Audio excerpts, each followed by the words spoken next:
Well, Neal, what were your thoughts on the performance? Not good enough for a start, we know that, but it's easy to get really angry about it. But in the same vein, it's told me a lot that I needed to know. It's hard when we couldn't play any league teams, and you was working your friendlies and trying to build them up from your first game to your last, and make sure that your last two were tough. We did the same last season, and we lost our last two on the double-barrelled last weekend, and it tells you a lot of where you are. And York was the perfect game for that. They're expecting to win their league, and they probably could be a top 12 team in our league, and we knew that. So I've learnt a lot, and I think the players, they had their chat before I even went in there today, so I think they know as well. And for some of the new lads that have come in, it's a little bit of a welcome to what's going to happen. What did you say at half time? Because I noticed you went in early. That's not like you. Did I? I might need a wee. No, I went in because I just wanted to get the tactics balled out and get it set up ready for what I was going to do, because I was going to change a couple of things, and the subs were always going to happen at that period, so there was nothing, the subs weren't anything to do with how players were playing. They were the minutes they were going to get, but I wanted to change it and make sure that the players that were coming on had time to get out and do what they needed to do. So what is your assessment? What do you think went wrong today, and what have you got to put right? Well, we gifted them 2 goals. You play a square pass at the end and put someone in on goal, you lose the ball in midfield with your back to goal, and we get out muscled for the header, which is not good enough. So the goals are poor that we conceded. So I think the long and short is the lads are trying to focus on how they play and not focusing on any of the basics that we would call givens. The back four playing higher and not dropping too early, the midfield getting around and picking up the second balls, and the front players being better with their backs to goal and bringing people into play and stop turning the ball over. And them 3 things haven't happened, and all of a sudden we're stretched as a team. Our transitions into defending isn't good enough, and theirs was excellent today. Again, same as Harrogate. As soon as they lost the ball, they got behind the ball really quickly and made it hard for us. So without even talking with the ball and slow play and pedestrian and not enough penetration, the basics of a performance that are going to keep you, when you don't play well, a clean sheet, aren't there. So physically we need to be stronger. Transition wise we need to be fitter and more dynamic in the way we recover, and certainly up top and at the back we need to work a lot harder to do the principles of our jobs. I was going to ask you about the forward play. What was lacking today? Where do we start? No, there's loads. Listen, I'm not going to just put it down to the forwards. Jimmy Knowles has got, sometimes I take a positive out of the fact that Jimmy Knowles has missed 2 or 3 chances because he's there. We created them chances for him to miss. First half, we created nothing. We were pedestrian, we were square, and they got back in their shape, and we didn't know what to do. We went backwards and we went sideways. So, again, the good thing from the game was that we had to chase the game, and I told them, I'm not going to say it was all about pre-season, just getting some minutes in their legs. I wanted to win the game. And I said to them at half-time, you're 2-0 down. This is going to happen in a season. Sometimes you'll be behind in a game, chasing it. We'll go 2v2 at the back. We'll push our full-backs onto their wing-backs, and we go high press, and you've got to run your socks off to get back in this game. And the intensity and the distances covered in our second half would have been far greater than the first half. So it didn't get us the result, we know that, but the stuff with the ball I'm not so much concerned about. I think that will develop, and we've got good enough players to make things happen.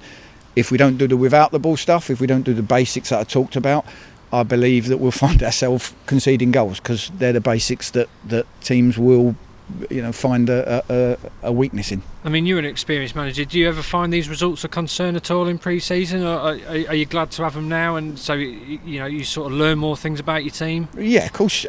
You don't want them. I'm not going to sit here and say I'd be disappointed with a 3-0 win, because that means you're doing a lot of things right, but you shouldn't overreact when you don't get them. You've got to take something from each game, and the reason why you play tough teams is for these reasons. And York did really well. They've got some good players. We knew that when we saw the team sheet, and ultimately a lot of our deficiencies were found out today when we don't do certain things. So it gives us now, in the week leading up to the game, we could have won 4-0, strolled about, did some nice passing drills next week, and not been ready for the first game. And now we've got the stuff we need to try and be ready for the first game and make sure that when it matters we're at it and we start with some momentum. What was the players' reaction after the game?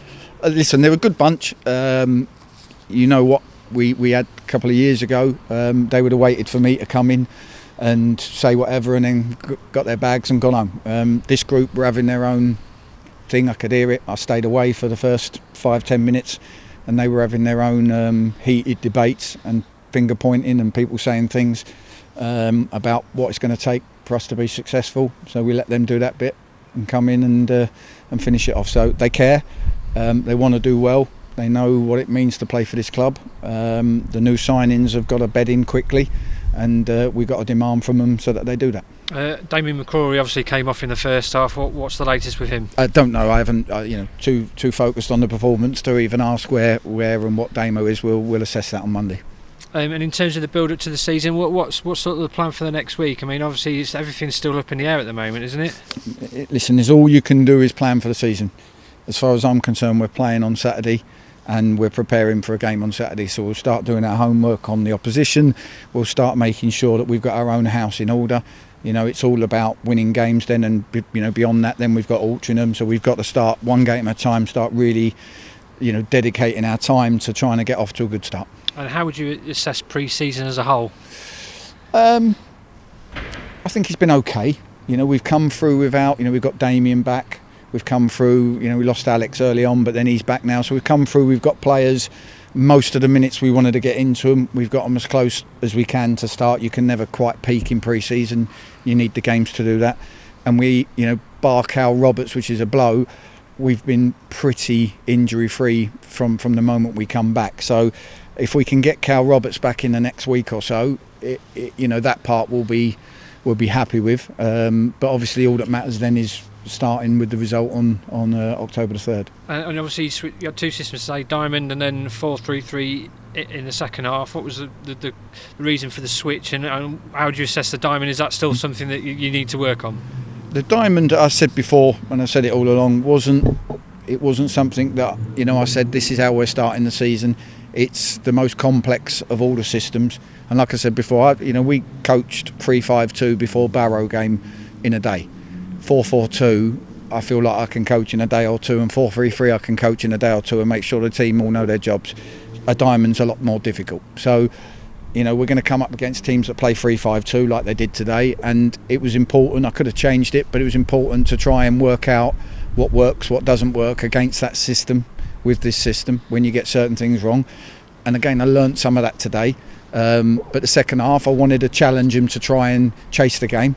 So I decided to go brave, play 3 against 3 at the back for their end, and 2 against 2 at the back for our end, and almost get the boys to commit to everything they did. Any news on Callum Roberts? Any more you can tell us? No, nothing at the moment. Give him the weekend. Hopefully everything settles down. But as it stands at the moment, he's still feeling bits in there. Like I said, it could be brilliant, and all of a sudden he feels great next week. It could be that we're having this conversation in 2 weeks' time, and it's still not where it needs to be. So the good news is there's nothing on the scan that's saying this is an 8-week job.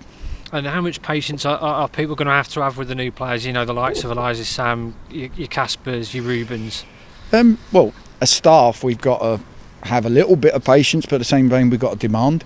That's what pre-season's for. And like I say, we find out a lot about them in the game today. But in the same vein, we're here to win. We're here to win the league if we can help. If we can do it, we're here to win games of football, and they've got to get themselves up to speed now. There's a fine line between arm around the shoulder and bedding them in, and the lads and me and Greg starting to push them and say we need more.